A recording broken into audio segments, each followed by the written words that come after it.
Thank you. Good evening. It's Thursday, July 11. This is a meeting of the Facilities Committee of the Council Rock School Board.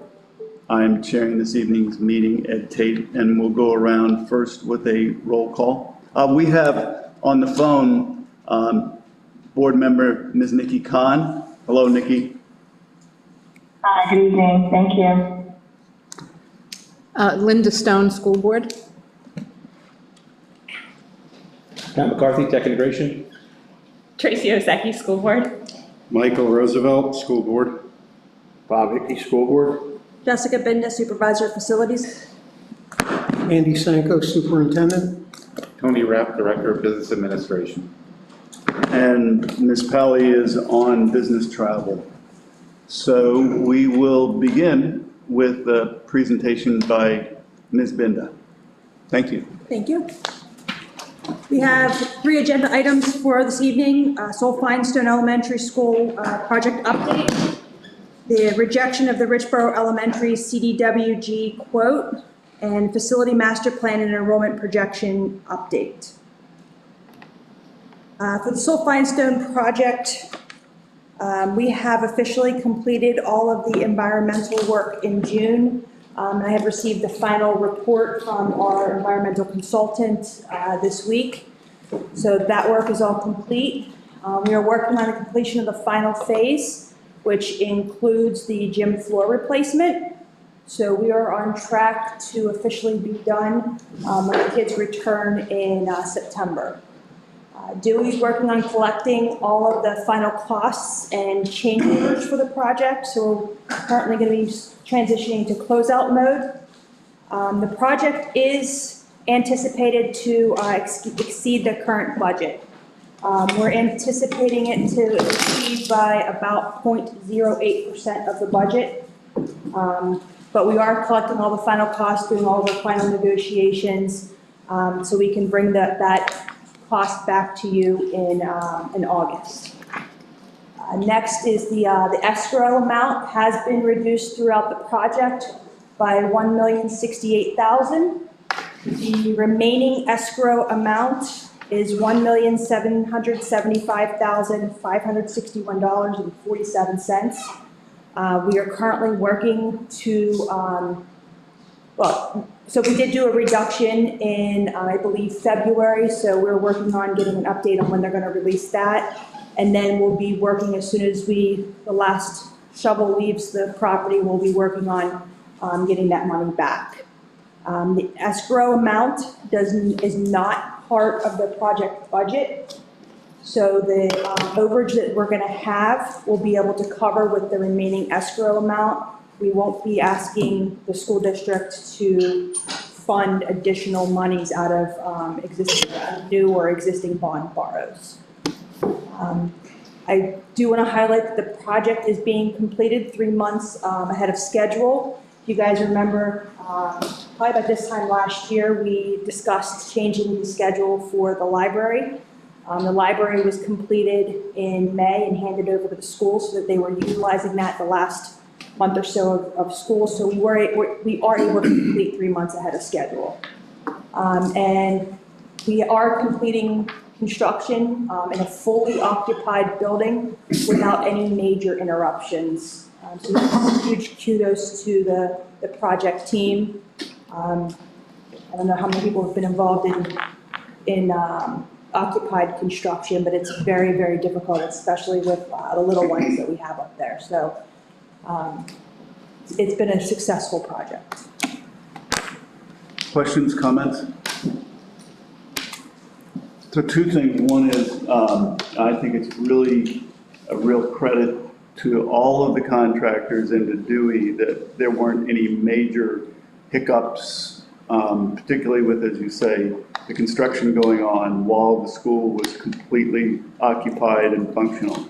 So that's one good thing. The other is I just wanted to say, for the sake of anyone listening who's not familiar with the escrow process, when you say the escrow is reduced, that's cash that's being held by the township, and by reduced meaning the township is returning the cash to us. Yes, yes. So reducing the escrow is a good thing. Yes, absolutely. So we've received back the almost 1.1 million.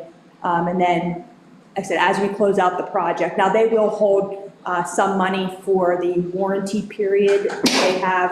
I don't know what it is in Upper Makefield, but it's usually about 18 months. But we'll be able to reduce that 7.7 and 7.8 significantly to get that money back to us. Thank you. Any other questions or comments, Sal Feinstein? No? Regarding a punch list, I'm curious to know how that has progressed. Are there punch list items? Yes. Have they been attended to? And, thinking back to Hillcrest, I believe, that had some ongoing issues. This is always a time in a project where contractors are moving along, and we're getting down to it, and sometimes this can be a long process to get things done, and a lot of time for them to maybe come back. I just want to understand how the district is managing this period of the project to ensure completion and satisfaction. Absolutely. So since it's been a phased project, they have done punch list at each phase. Great. So they have all the punch list items for the phases that we've turned over so far. There are a number of them still remaining at the beginning of the summer, because there's just times you can't get into classrooms. And so we are working through punch list items, completing those this summer, as well as completing the work that we have. So then in the end of August, we'll do a final punch list for the gym area and the full exterior. And then come August, September, October, we'll be finishing up the punch list items. Great. Closeout's always. I do have a quick question. Mhm. Sorry, Chad. It's okay, go ahead.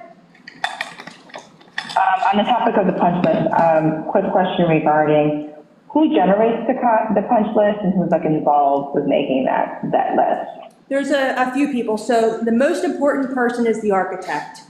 He takes his contract drawings and goes through and develops the punch list.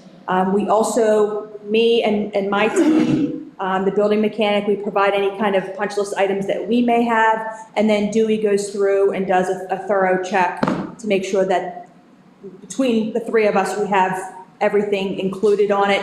And then Dewey goes through to make sure that that stuff that the contractor's saying is done, that it's done. And then we also, do a double check with the architect so that he checks everything off. And then that leads into payments. And when we get to smaller punch list items, we'll allocate costs to each item so that we know when we get down to, $1 million left in the contract, well, we have $500,000 worth of punch list items left. We're not going to pay you this last $1 million until that $500,000 worth of work is complete. Okay, appreciate that, thank you. At any point, just because I know principals obviously live in that building day in and day out, are they at all contacted or communicated with? Oh, absolutely. Usually the building mechanic okay. is the one that collects anything from teachers, from Okay. custodial staff, principals, office staff. They're usually the ones that collect it. And then we collect that information to make sure that what they're asking for is part of the contract and that it's an actual punch list item. It's not additional work. And what's the final timeline for that? Final punch list, I guess? Usually it should be about 3 or 4 months. Okay. It Before the sometimes, completion of this project? I'm sorry, say that again? 3 to 4 months before the final completion of the project, so it would be now. Or is it post? I'm sorry, I guess I'm After the not making project's my. After the completion. Yeah, it's 3 to 4 months after the completion. So we'll turn all the keys over to the school, first day of school, and then it'll be 3 to 4 months after that. Typically. Perfect. All right, thank you. If we run into something that is under warranty or it's a punch list item and it's a long lead item, just say a window got broke or something, it might take a little bit longer than that. But typically for most punch list items, it's only 3 to 4 months. Okay, great. Thank you so much. You're welcome. Thank you. Any more Cell Feinstein questions? Nope. Okay. Okay, rejection of the Richboro Elementary CDWG quote. The quote was for PA speakers, and it was approved in May. The scope of work was included in the electrician's scope. So previous projects, the district had purchased them and handed them over to the electrician. So through work, we realized that the electrician was responsible for buying them. So they have purchased them, they were delivered, and the installation has begun. So we didn't issue a PO because shortly after you guys approved it, we realized that there was overlap. So we didn't issue a PO. This is just for paperwork reasons that we approved. Now we want to make sure that we're documenting that we're rejecting. Got it. Thanks. Last is the facility master plan and enrollment projection update. Kickoff meetings were held on Tuesday, July 2nd with both companies, with both Schrader and Dewey and with Cropper. Dewey has sent out condition assessment surveys to all of the principals, building mechanics, specialists, a lot of people on my team. So people are working on filling that out.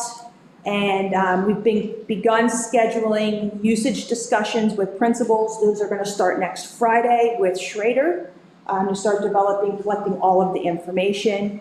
And then historic enrollment data has been shared with Cropper GIS, so they have started their assessment. They've also started reaching out to some of the townships to collect, future building developments. So we had a great 2 meetings on Tuesday, so I think we're off to a good start. Anyone? Questions, comments? I'm good. So I just want to echo a previous statement made back when this board discussed this and approved this, that a good solution or a good way to proceed with a master plan is to clearly identify the goals and clearly identify the problems. So this board, this administration, together with the community and the faculty, can move forward in a productive way of understanding what is the best way to solve those problems and achieve those goals. So I just want to reiterate that this board and this administration stay connected to that. The architect and Dewey know a lot, but it's important that this community, this administration, this board stay connected to that process, which leads into my next point. That back in January, I believe that we had a if this, then that chart that looked at a lot of different scenarios. And if this was approved, then that would negate these or require those or something like that. I think that chart should be brought out to compare and add to this master plan when this board sits with the administration and reviews those. I have a question. So you said 3 companies met, 2 meetings on Tuesday. Is that correct? Yeah, well, we had Schrader and Dewey together for the master plan, and then we had Cropper for the enrollment projection. Separately, with members of the administration, who was involved? Who was in the meetings? Cabinet and myself. Okay. For both meetings. Good stuff. And so you're relying a lot on the principals, demographic data, and your input. Any other input coming in on the master plan? Yes. Or where are you planning on getting the input from? Yes, so we're going to do a combination of a couple things. First is getting input from principals, surveying them to see if there's items that they are aware of within their building. And then also the building mechanics, letting them know what we're doing. And then we're also going to do building surveys. So we'll have design professionals walking through and evaluating all the equipment, all the materials throughout the building so that we can compile a complete list of deficiencies in each of the buildings. Which don't we already have in our We manual? do, but that was probably updated Manual. So like the big survey was done a number of years ago, and then it's updated each year. But we want to make sure that we're walking through all of the buildings to make sure we are capturing everything and updating that information. Because the information in the book is a bit stagnant. So we want to make sure that we have the most current, and if there's any problems, for instance, North Pole, we have 2 desert air units. They are at the end of their useful life. We know that we need to replace them soon. So that's going to be an update for the book and for the master plan. But really, as in going back to the goals of the plan, were not to look at the facilities like units of this thing, but we're talking about the buildings, the options, the big. So where's the input coming from that? Because that's what air conditioning conditions are not going to change, are not what we're looking at when we're trying to, that's not a goal from my standpoint. So I'm trying to find out, besides meeting with getting the demographic data and talking to the principals, where is the input coming from like, how we're basing these decisions on? Like, who else is giving you information? Where are we going to get input from? Because right now you're just telling me you're updating the capital plan.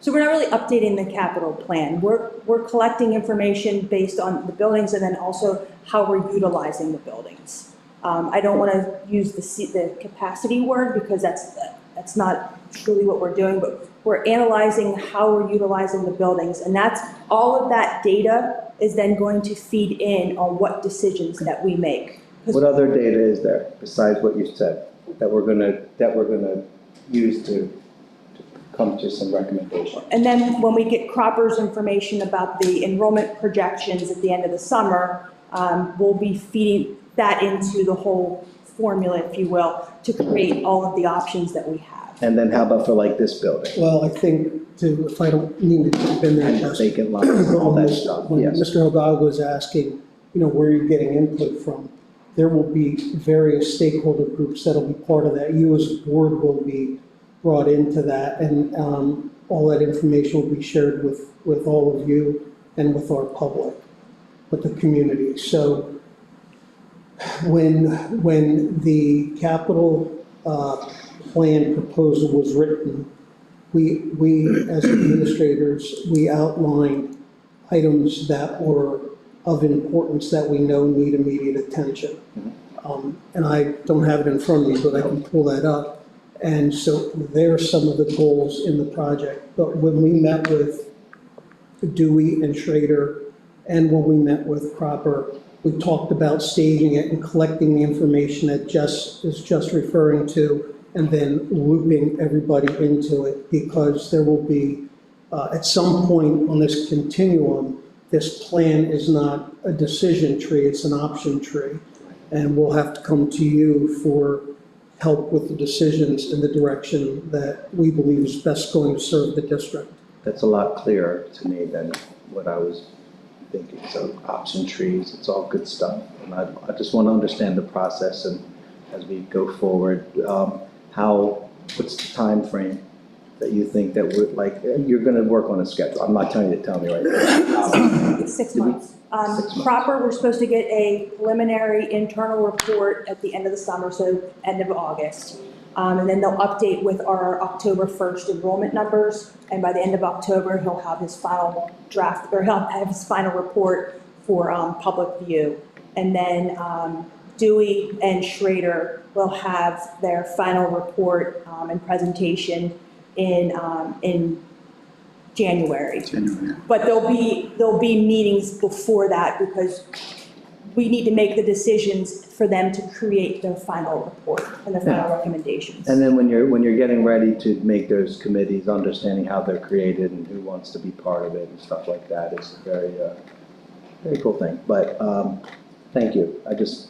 And again, just what we talked about, particularly with Schrader and Dewey, is doing this in stages to make sure that that group of stakeholders increases, that you're involved very early on.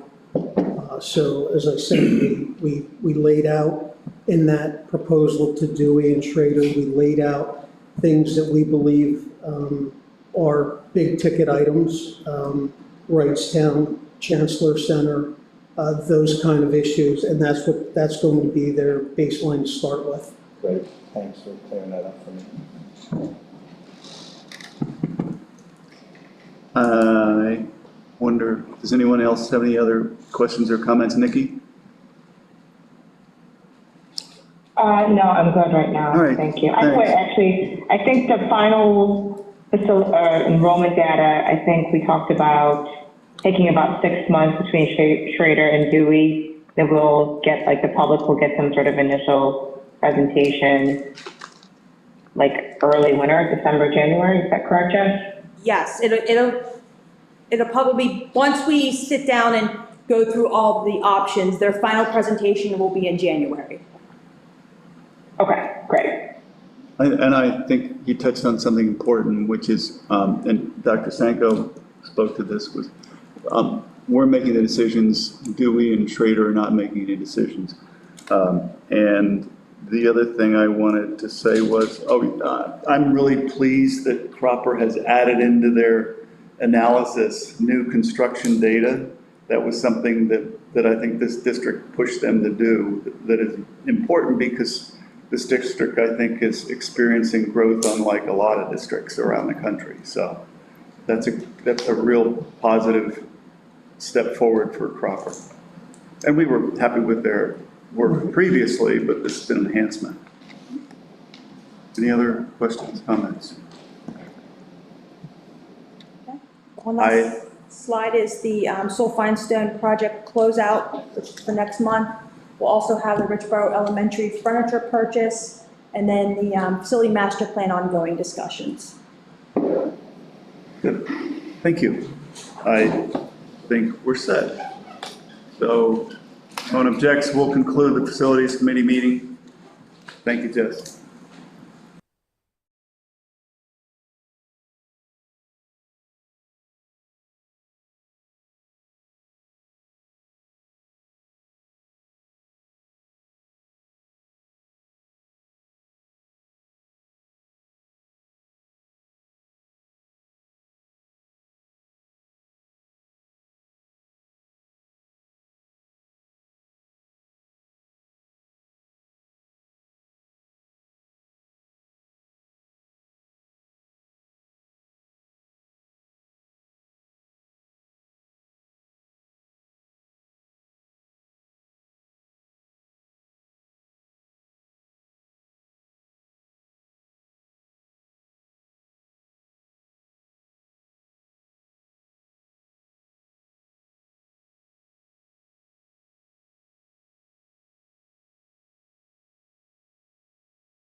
Okay, it is Thursday, July 11th, and we're going to have our Finance Committee meeting for Council Rock School District. First, we're going to start with a roll call.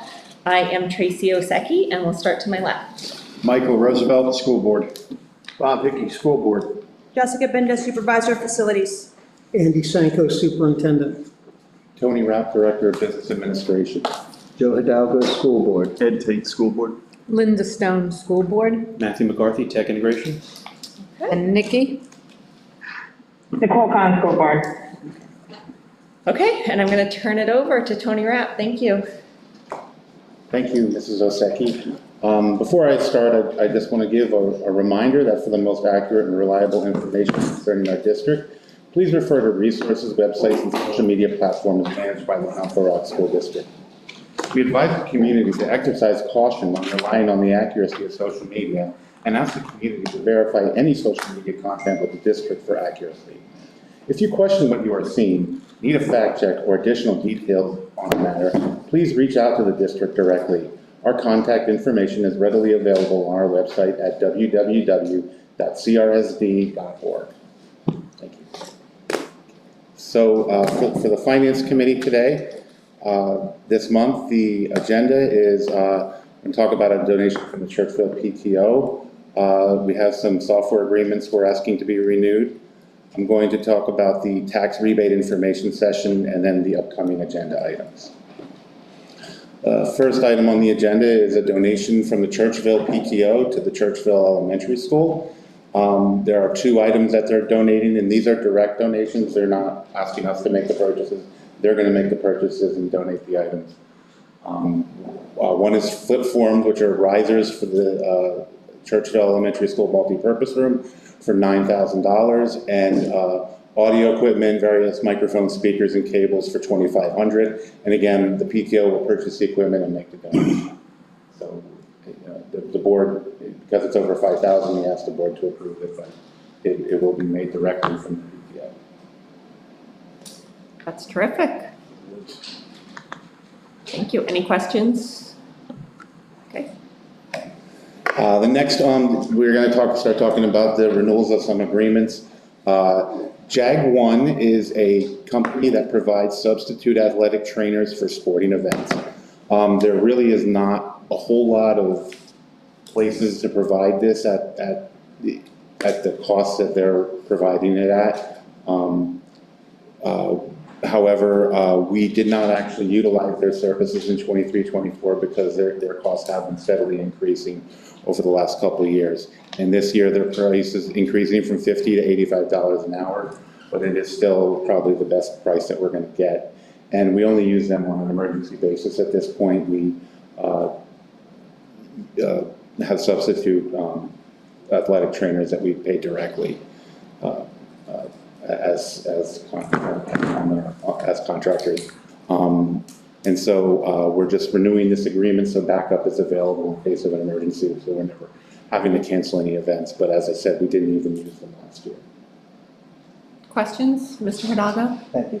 It brings up something where, my son's in wrestling, so that's new to me, having a student athlete at the middle school. And we would travel to other schools. In most other districts, they have a trainer with the medical kit in the wrestling room. And maybe it's like, so I don't know how many different districts are like that, but I thought I saw that in most of the districts that I went to. I don't think we're providing the same level of, like at every meet, a physical trainer. We have coaches going there and grabbing ice out of the closet or something, or whatever. But I don't think I don't see that we have the athletic trainers at the middle school anyway for each event. That's correct. We have athletic trainers at the high school, not the middle schools. Okay. And so far so good, right? Not necessary. Maybe it's overkill at other school districts. I don't know what every other school district does. We do at all of our events, middle school and as well as high school.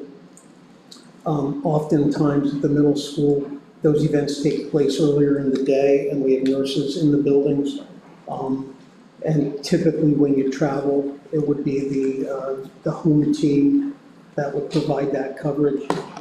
We have had in past years had to take advantage of first responders at the middle school level as well as the high school level, but as a way of practice, we do not have athletic trainers at the middle level.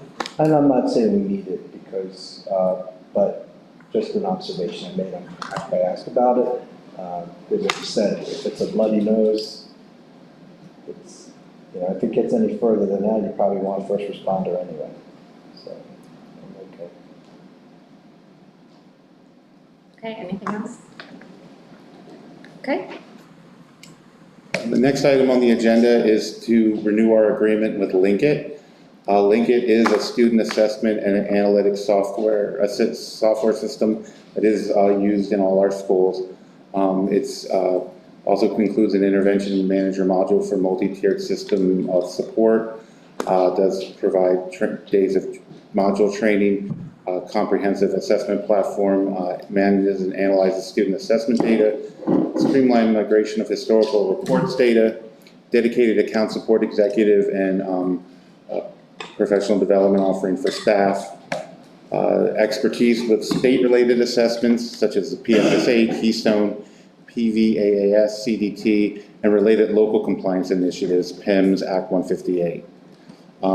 They've been a partner of the BCIU since 2014. The contract is for July 1, 24 through June 30th, 25, $90,338 for the year, which is an increase of $8,763 over the prior year. Of that increase, some of it is, some of the modules cost a little bit more, but the majority of it, $5,000, is there's a module called Linkit Prime that is was only in the secondary schools, where it will now be added to the elementary schools. So that's $500 for the year. Questions about Linkit? Mr. Roosevelt? This may be a question for you, Matt, but Dr. Sanko may also know. Is this data preserved in our systems, or is this data potentially available in this assessment beyond our computer system? I'm, I guess, going toward the idea of student data protection. Yeah. You want to go first, Matt? I'm trying real hard to remember those conversations that I can pull that data up if you just give me some time here. Yep. And while Matt's doing that, any company that we have an agreement with has to guarantee us in writing, reviewed by the solicitor, that they are protecting personally identifiable information. So without that guarantee, it's non-negotiable for Council Rock to partner with anyone. So that sounds like it's, the student identity is protected, but it's not within our system, it's within their system. But if, That's why I have to have Matt look up. It's, I believe it is within their system, I just don't want to give you the incorrect information. Okay, so if there are no other questions about Linkit, we'll move on and we'll come back to that one. Matt, you'll let me know when you're ready.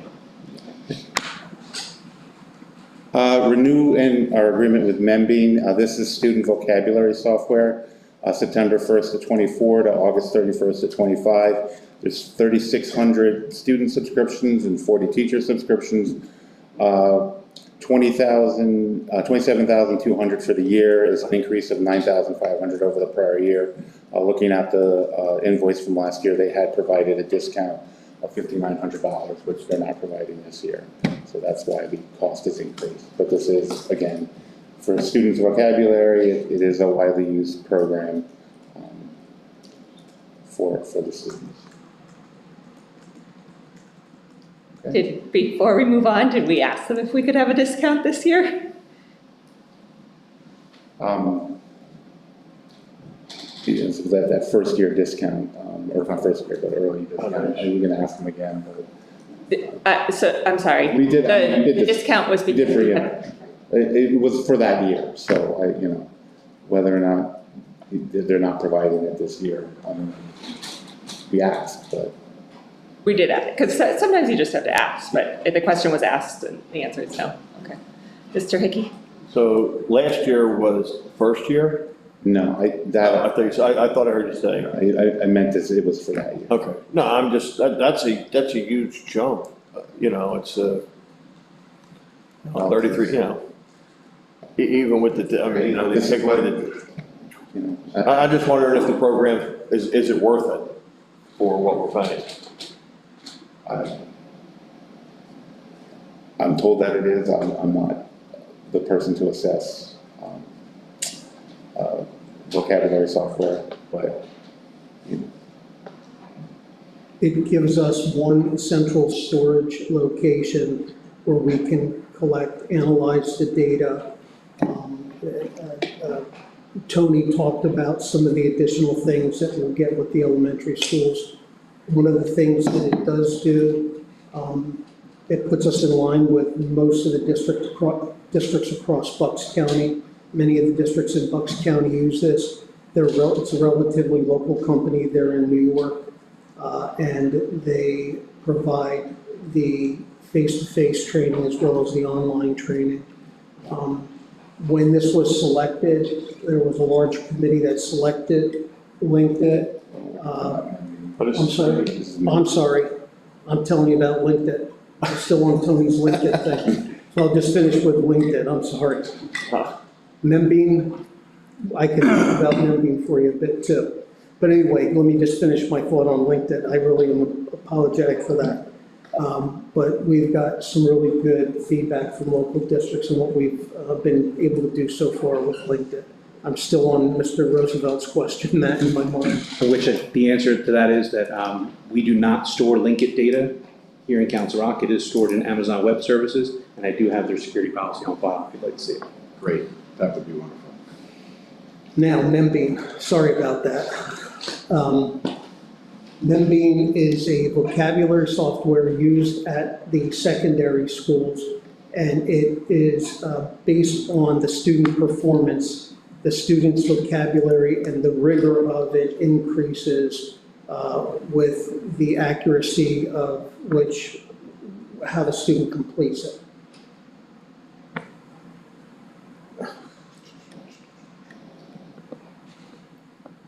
Yeah, go ahead, Nikki. Jesse, thank you. I guess I was going to follow up with Ms. Basecki's question. I know there was a discussion, I believe it was last year, quite extensive about Membeam and vocabulary and what it allows for the secondary, specifically the high school students. But can we ask if we weren't sure and it wasn't our first year? It's like any other subscription. It doesn't hurt to ask if they can give us some sort of discount, because I agree with Mr. Hickey. It is quite a substantial jump in price. I will contact the company tomorrow and verify whether or not we can, and try to get the discount. All right, Mr. Roosevelt? I want to echo a prior concern that's come up with this software manufacturer that's been raised at prior board discussions regarding, has this district made some adjustments to ensure that the concern over kids that are very accurate with vocabulary spend obviously more time with Membeam as more vocabulary is being sent to them? Are they being proportionately rewarded for that additional knowledge and vocabulary regarding a student that may only have average or some vocabulary that would spend less time in the program? How do you evaluate which students have more vocabulary through Membeam? And how does this factor into their grades?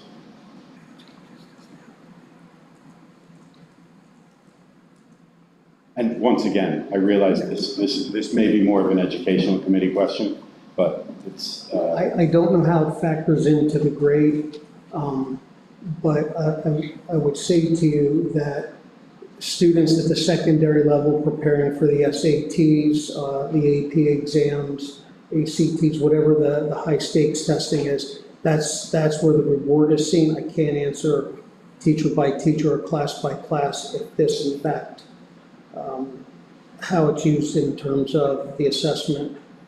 Yeah, because if it's, it almost seems that the fairest thing would be to not necessarily have it directly attributed to their grade, but have the benefits be explained to the students so they have more time building vocabulary. So by the time they're at that stage in their education, that they can be rewarded by those benefits. Once again, it's just sort of, you don't want to have a situation where a student says, well, Joey, my buddy Joey here, only spends 10 minutes on this and I'm stuck on this for 30 minutes.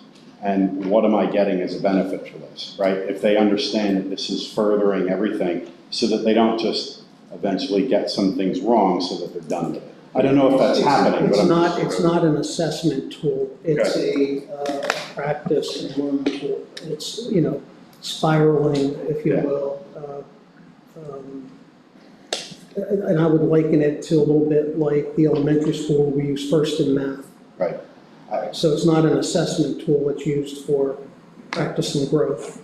Adding vocabulary and increasing the vocabulary in students, I think is very important. I don't want to have my statement misunderstood. I just want to make sure that the students understand when they go into this, what the benefits are and how it relates, so that they don't have any misconceived, as well as the parents of those students.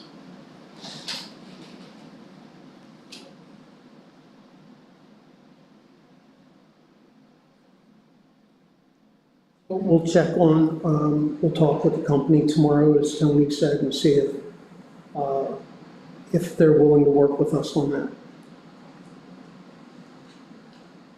Questions, comments? Are we ready to move on from Naveen? Okay.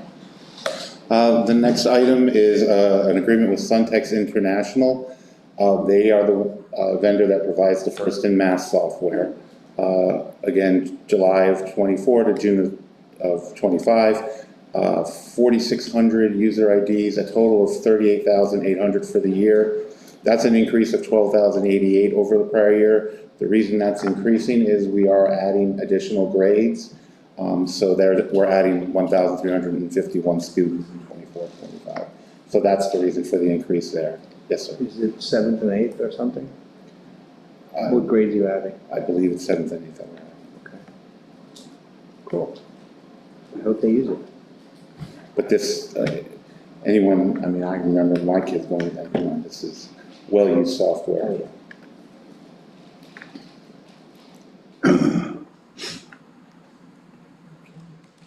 The next agreement is with Nearpod Incorporated. This is lesson planning software for teachers. August of '24 to July of '25. This contract provides full district access, a total of $63,559.18. That's an increase of $5,778.11 over the prior year. This is just simply due to an increase in the product price.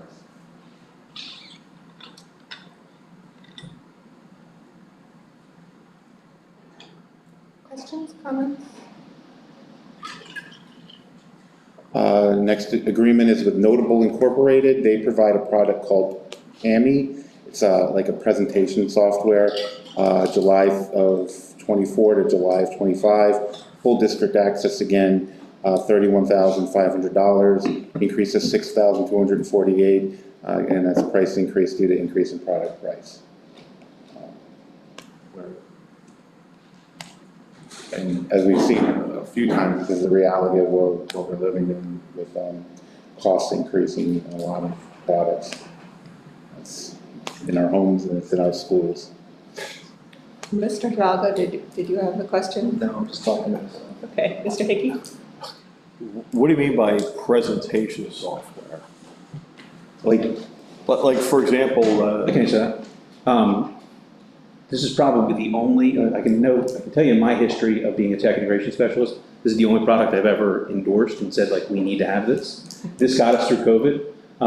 What Cami does is it'll take any document file that you have, including PDFs and including scanned PDFs that you do with the copy machine, and it'll turn them into interactive worksheets and study guides for the students. They can draw on them, they can write on them using their Chromebooks, and then submit them back digitally to the student or to the teachers, as well as any document that you add up. It does something called OCR, text recognition, optical character recognition.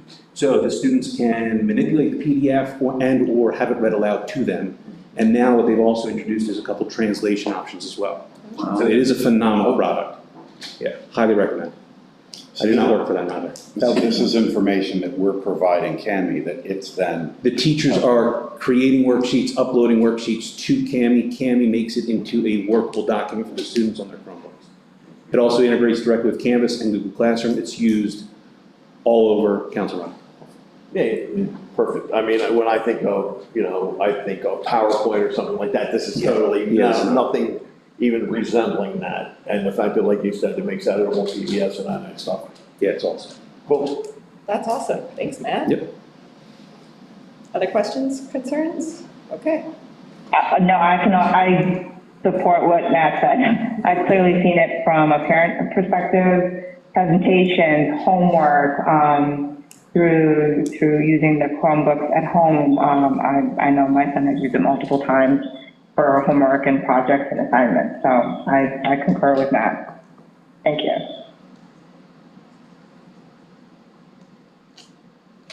The next renewal is with Instructure Incorporated, and they provide Canvas software. Anyone with a child in middle or second in high school is familiar with Canvas software. School assignment software. The contract runs for the school year. The contract is for 700 users, total of $54,343.80, an increase of $8,873.80. The price increase is due to an increase of 900 users. We were expanding the use of that as well. Great. Did we ask about that number, the 900 users? Is it It seemed like a grade? It seemed like a big jump. More teachers getting the additional licenses for that. So better coverage of who's using the software.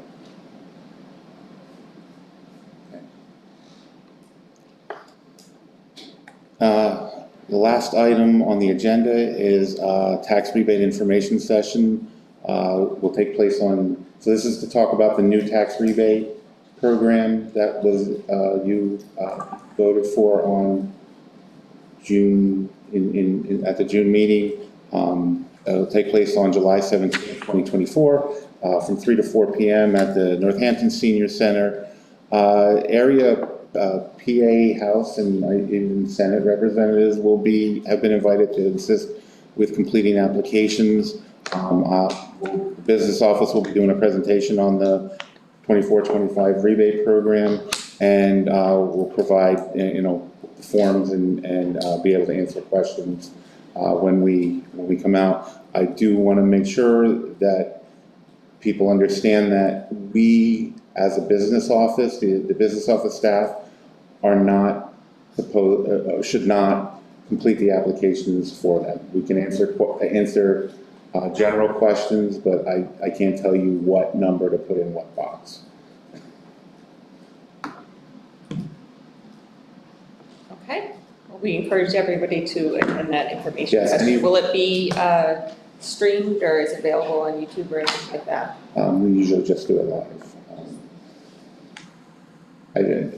Yeah, it might be hard to record it at the same time. If you know anyone who's a senior who might qualify for $45,000 or less of income, which includes having any Social Security income, so only half of your Social Security income would count in that $45,000. And we took flyers out to, it's been posted on our website, we took flyers out to all the tax offices, we took flyers in the senior center, so we've really done a lot to try to reach as many people as we can. We also sent it out to the libraries, we did get, especially at the senior center, we did get a really good showing last year. Hopefully we'll get an even better showing, and again, all the information is on the website. Basically, whatever the rebate is going to be, whatever rebate you get from the state, you will get from Council Rock. So whatever amount you get from the state, you'll get from Council Rock, for those that qualify. But you do have to qualify for the 23 tax year rebate from the state to qualify for this. And I believe the state has expanded their deadline is well past June 30th, the rest of the year. So if you haven't filled it out, please fill it out with the state. And then once you receive your rebate, so you have to have received your rebate from the state before you can apply for our rebate.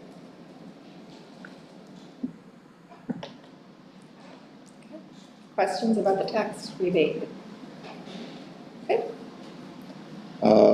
And then upcoming agenda items, we're gonna give you some updates, coming up about the new food service as we move into next school year. Things seem to be going pretty well, so, they were out yesterday, in the Chancellor Center to do a presentation, and it was very well received for the principals and staff, so things are, it's looking pretty good so far. And they've basically hired everyone, they have hired everyone who wanted a job from Chartwell's. Aramark has hired them. And we even had a day and a half here where people would come in and get a job with Aramark. And we also have another day coming up on the 31st of this month where they're gonna be in here for a couple more hours, sign up some employees who were on vacation when the first took place. So I know they're still open to hiring our employees, or the employees that have worked for the district under Chartwell's.